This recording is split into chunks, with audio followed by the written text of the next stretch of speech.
છેલ્લા 10 વર્ષથી 10 વર્ષ ઉપર થઈ ગયો મારા, પણ હું પ્લાનિંગ કરું છું કાશ્મીરમાં ફરવા જવાનું.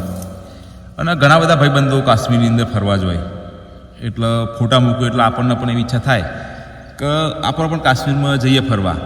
પણ જ્યારે ચાલું હું ફરવા જવાનું પ્લાનિંગ બનાવું ને ત્યારે આવું કોઈક અટેક થઈ જ જાય છે. એટલે કરવું શું હવે આની અંદર વાક કોનો મને તો એ સમજ નહીં પડતી. 2020ની અંદર આપણે બધા લોકોએ લોકડાઉન જોયું, ફર્સ્ટ લોકડાઉન જોયું, સેકન્ડ વેવ જોઈ, 1920માં જે લોકડાઉન આપણે આવ્યું હતું બરાબર, એની અંદર મને ખ્યાલ છે કે અમે લોકો ગોમરામાં હતા બરાબર. અને ગોમરાની અંદર અમે બધા લોકોએ લગભગ નહીં હોય ને તો 100 લોકોનું એક બનાવેલું એક આખા સભ્ય ભેગા કર્યા ગોમમાંથી, દરેક વામાંથી પોતપોતાના 10-10 છોકરા ભેગા કર્યા અને ગોમની આજુબાજુ બધી જગ્યાએ છોકરા મૂકી દીધા અમે લોકોએ કે ભાઈ ગોમની અંદર બહારનો કોઈ પણ વ્યક્તિ પ્રવેશ ના કરવો જોઈએ, ચાહે કોઈ લારીવાળો હોય, કોઈ ફેરિયાવાળો હોય. અને લગભગ તમે જોવા જાઓ તો 2-3 મહિના સુધી અમે કોઈને નથી એન્ટ્રી આપી. અમુક લોકોને એન્ટ્રી આપી હતી ને તો અમે જોઈને એન્ટ્રી આપી હતી કે ભાઈ ચાલો વધુ નહીં જવા દઈએ આપણે બરાબર. આપણે તો બધા બહુ સામાન્ય માણસ કહેવાય યાર, આપણા પાસે તો કોઈ એટલો બધો પાવર નહીં, કોઈ એટલી બધી ટેકનોલોજી નહીં, કોઈ એટલો બધો એડવાન્સ ઉપકરણો નહીં. એમ છતાં પણ આપણા લોકો ગોમરાના દેશી માણસો આપણે ધારીએ, અભણ લોકો, આપણે તો બધા અભણ જ કહેવાય ને. આમ તો આપણે લોકો ધારીએ તો કોઈ પણ વ્યક્તિને આપણે ગોમમાં ઘૂસવા ના દઈએ. હવે અમારું ગોમ છે લગભગ 15,000 થી 20,000 ઉપર પબ્લિકવાળું છે ગોમ. 15,000 થી 20,000 પબ્લિક પણ કેવી છે, 15,000 થી 20,000 પબ્લિક એક જગ્યાએ નહીં રહેતી, અલગ ખેતરોમાં રહેશે. એટલે નોર્મલી બીજો તો 10-15 ગોમનો બીજો ભેગો કરીએ ને ત્યારે અમારું એક ગોમ બને, એવું મોટું ગોમરું છે. આવડા મોટા ગોમરાની અંદર પણ અમે લોકો કોઈને નહોતા ઘૂસવા દઈ શકતા. તો સારું વાત આવા કાશ્મીરની બરાબર. તો કાશ્મીર તો આમ તો કહેવાય કે દુનિયાનું સ્વર્ગ કહેવાય, પણ ઘણી વખતે એવું લાગે ને કે સારું દુનિયાનું સ્વર્ગ કહેવું કે દુનિયાનું નર્ક કહેવું. જેમ કે આપણે ત્યાં આગળ ફરવા જ્યાં હોય, જલસા કરતા હોય, મહેફિલમાં નક્કી નહીં કે 4 આતંકવાદી અને આપણા પર એટેક કરી નાખે આપણે મરી જઈએ.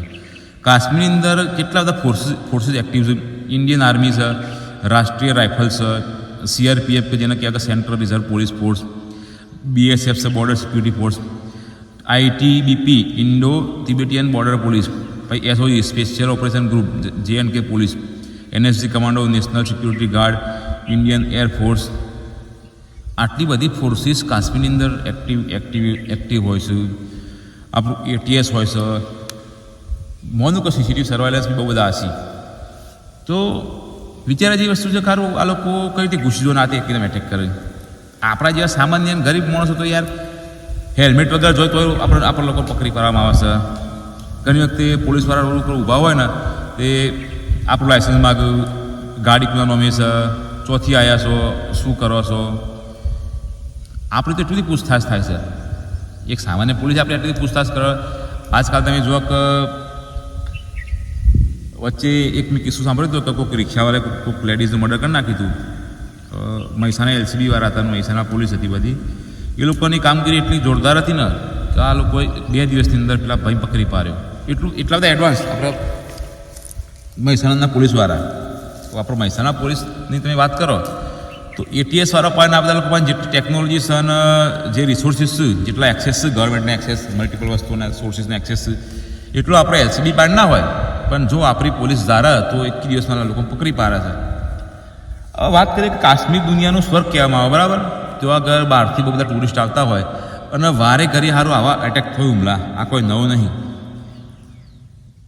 તો આની અંદર કોનો હક હોય શું લાગે તમને? મને તો ખબર નહીં પડતી, હું તો અભણ માણસ છું. આપણા ઇન્ટેલિજન્સનું ફેલિયર કહેવાય, ગવર્મેન્ટની બેદરકારી કહેવાય. પેલો પુલવામા એટેક હતો, પેલું કેટલા બધા કિલો RDX મળી આવ્યું હતું. વખતે પોલીસવાળા મારા આવશે ને એની કોઈ બોટલ પકડી પાડે છે. હપ્તા લઈને ભલે જવા જતા હોય, ગાડીઓ હપ્તા લઈને બધી જગ્યાએ ચાલે જ છે. આપણે કોઈ પોલીસને ખરાબ ના કહેવાય કે આ સિસ્ટમ જે ચાલે છે એમાં કોઈ એક પોલીસ જવાબદાર નહીં હોતી કે કોઈ પોલીસ અધિકારીના હાથની બચારાની વાત પણ નહીં હોતી. અમુક લોકોને ના કરવું તો એ સિસ્ટમ જ ચાલે, એમાં આપણે હેડી જવું પડે. બધા પોલીસવાળા એવા નહીં હતા પણ ચલો પોલીસ ધારા તો દારૂની એક બોટલ ના વિકાવા દે, એક બોટલ આમથી આમ ના જ ફરી એક. હવે ખાલી નોર્મલ પોલીસની વાત કરું છું. આપણે પોલીસ પાસે એટલું એડવાન્સ નહીં હોય કે આપણું હથિયારો કે ટેકનિક એટલું નહીં એડવાન્સ. અમુક રિસોર્સિસ છે કે અમુક હથિયારો છે એવો, ટેકનોલોજી કહીએ કે સર્વાયલન્સ કહીએ, જે પણ કહીએ. હું એ ભણ માણસ છું એટલે મને એટલું બધો આઈડિયા નહીં. પણ એક પોલીસનો આટલો બધો પાવર હોય કે પોલીસ ઇન પરમિશન કે દારૂની બોટલ ઘૂસવાના દે ના વેકાય. કાશ્મીર જેવી જગ્યાએ સારું આટલો બધા RDX આવે છે, આટલા બધા આતંકવાદીઓ ઘૂસી આવે છે, આટલા બધા લોકો મારી નાખે છે, તો કોક તો એનું કારણ હોય ને. એટલે પાકિસ્તાનની ઓકાત શું આવું પાકિસ્તાન છે કહેવાય ને કશું નહીં હો. આપ લોકો પેલા એક મૂવીમાં જોયું હતું કે બોર્ડર પર આપણા બધા લોકો ખાલી એકદમ શું કરે ને તોય પાકિસ્તાનમાં પૂર આવી જાય. એવા 2 પૈસાના લોકો આપણા ઉપર આવીને કારીગરી એટેક કરી જાય છે કાશ્મીરની અંદર, આપણું નાક કાપી નાખે છે. આપણા લોકો પછી મન બનાવવા માટે ચોકીના ઉપર સર્જિકલ સ્ટ્રાઇક કરીએ, હા કરીએ તે કરીએ, પછી હિન્દુ મુસ્લિમની અંદર થવા માંડે. મોનીએ પેલી એક ઇંગ્લિશમાં કહેવત છે કે all Muslim are not terrorist but all terrorist are Muslim. આવું પણ કહેવાય છે કે ભાઈ બધા મુસલમાનો ટેરરિસ્ટ નહીં હોતા, પણ લોકો એવું કહે છે કે પણ બધા ટેરરિસ્ટ મુસ્લિમો જ હોય છે. એમ કાશ્મીરની અંદર તમે જુઓ કે એ લોકોને ધર્મ પૂછીને મારવામાં આવ્યો હતો.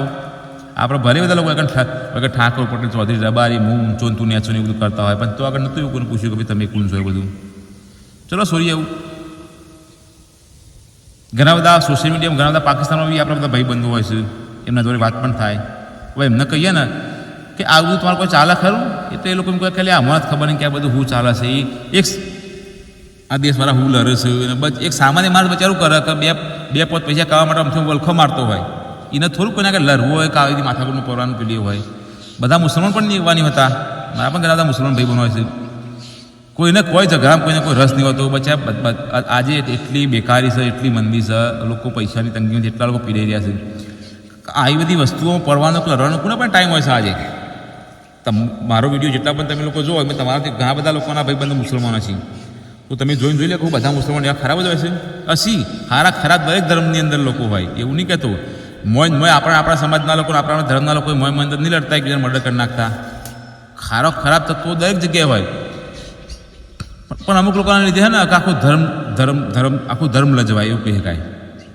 એટલે મને તો એ સમજ નહીં પડતી કે કાશ્મીરની અંદર વારે કરી આ હુમલા થાય તો કરવું હું. છેલ્લા 6 મહિના મોરી કદાચ મારા 2-4 ભાઈબંધો જતા, 2 મહિના મોરી મારા 2-4 ભાઈબંધો કાશ્મીરના ફોટા મૂક્યા હતા. તો મેં પ્લાનિંગ કર્યું કે આપણે જઈએ ફરવા તારા. ના હારો આવું એટેક થઈ ગયો, હુમલો થઈ ગયો, હવે કરવું હું. એના 100 મહિના મોરી હું વિચારતો, પણ મેં તો જાશે ભાઈ 2 વાર મોરી હું વિચારતો, પણ તોક જેટલા બી લોકો ફરીને આવે એ લોકો એવું જ કહે છે કે આમ તો ફરવા માટે સારું છે, પણ સારું થોડું એલર્ટ રહેવું પડે. તમે નક્કી કે ક્યારે હું થાય તો કરવું હું. દુનિયાનું સ્વર્ગ કે દુનિયાનું નર્ક કેવું કે આપણે લોકો પેલા કમજોર છે કે સારું કોઈક આપણને બીવરાઈ જાય આવીને. આમ તો ખરેખર બીક એવી ના હોવી જોઈએ કે કોઈ સારું આપણા ઉપર એટેક કરતા વિચાર કરે કે સારું ઓના પર એટેક કરશું, ઓના મારશું ને તો આપણું આવી બનશે. પણ આવો ટેણીઓ આપણો પણ એટેક કરવો હોય છે. આમાં આપણી એકતાનો અભાવ છે, ઇન્ટેલિજન્સનું ફેલિયર છે, નેતાઓની બેદરકારી છે. જે ટુરિસ્ટ કહેવાય, જે પર્યટક સ્થળ કહેવાય, ઇકનનું આર્મીની અસર છે. આટલી બધી ફોર્સીસ હોવા છતાં પણ ચાલો કોઈ નહોતું, કોઈ બચાવવા જ ના આવ્યું આ લોકોને. મેં તો એક ધ્રુવ રાથીનો એક વિડીયો જોયો હતો કદાચ કાલે. એમાં એવું કહેવા થાય કે ઇન્ડિયન આર્મીની અંદર લોકોને ઓછા કરવામાં આવશે, હવે લોકોને રિક્રુટ કરવામાં નહીં આવતા. હવે આર્મી હવે વિડીયોમાં એવું બી મેં ક્લિપ જોઈ હતી કે કોઈને મારી નાખે તો કોઈ ભાઈને 1.5 કલાક સુધી એ તરફ તો રહ્યો. ત્યાં આગળ કદાચ જો આર્મી હોત ને તો એ ભાઈ બચી જ હોત. પૈસાની તો આપણા દેશમાં કોઈ કમી નહીં લાગતી, પૈસા તો ઢગલો પૈસા છે. તમને એવું લાગે છે આજ એક પેટ્રોલ પાછળ સરકારમાં કેટલું ટેક્સ વસૂલી રહી હોય છે. એક વસ્તુ પાછળ આપણે ટેક્સ આલીએ છીએ. જેટલા બધા મજૂરી કરીએ, જેટલા બી પૈસા આપણે કમાઈએ, ધંધો કરીએ તો ધંધામાં આપણે GST આલીએ, હા લઈએ, ત્યાં લઈએ, ટેક્સ ચૂકવતા આપણે પૈસા કમાઈએ. ટેક્સ ચૂકવીને આપણે જે પૈસા વધ્યા, એ વધેલા પૈસાથી આપણે કોઈ વસ્તુ લેવા જઈએ તો આપણે એમાં ટેક્સ આપવાનો. એટલે આપણે તો ટેક્સ ચૂકવા જન્મ્યા છીએ. મોટા મોટા ઉદ્યોગપતિ હોય તમે જુઓ તો એમને જેટલી જોરદાર સિક્યુરિટી હોય છે, એટલા બધા પોલીસની ગાડીઓ હોય છે. આપણા બધા તો કીડા મકોડા કહેવાય ને, આપણી તો શું અકાત. આપણે તો જીવીએ મરીએ, કોઈને કશું ફરક ના પડે. પેલું મોરબીનો કાંડ થયો તો જેટલા લોકો મરી ગયા, થોડા દાડા મીડિયમ ચાલી પછી પબ્લિક ભૂલી જાય. આપણી તો યાર કશું અકાત નહીં. ચાલે પણ આપણે તો મરાઈ રહેવાનું. અમે એક દાટ તો મરવાનું છે, શું ફરક પડે. કાલ મરીએ કે આજ મરીએ, આ તો બધું હેડી રહેવાનું. પણ વિચાર જેવું તો ખરું સારું તો કાશ્મીરમાં ફરવા જવાય કે ના જવાય. આટલું તમે કોઈ લોકો મારો વિડીયો કદાચ જોઈ રહ્યા હોય ને તો તમારી ધીરજ બહુ જોરદાર કહેવાય, બહુ પેશન્સ કહેવાય. કે તમારું મગજ છે ને બીજા બધા લોકો તો બહુ ઓછું ભટકે છે. બાકી અત્યારે તો લોકો 1 મિનિટની રીલ્સ હોય તો એ લોકો સોળી ફટ દઈને ભાગી જતા હોય છે.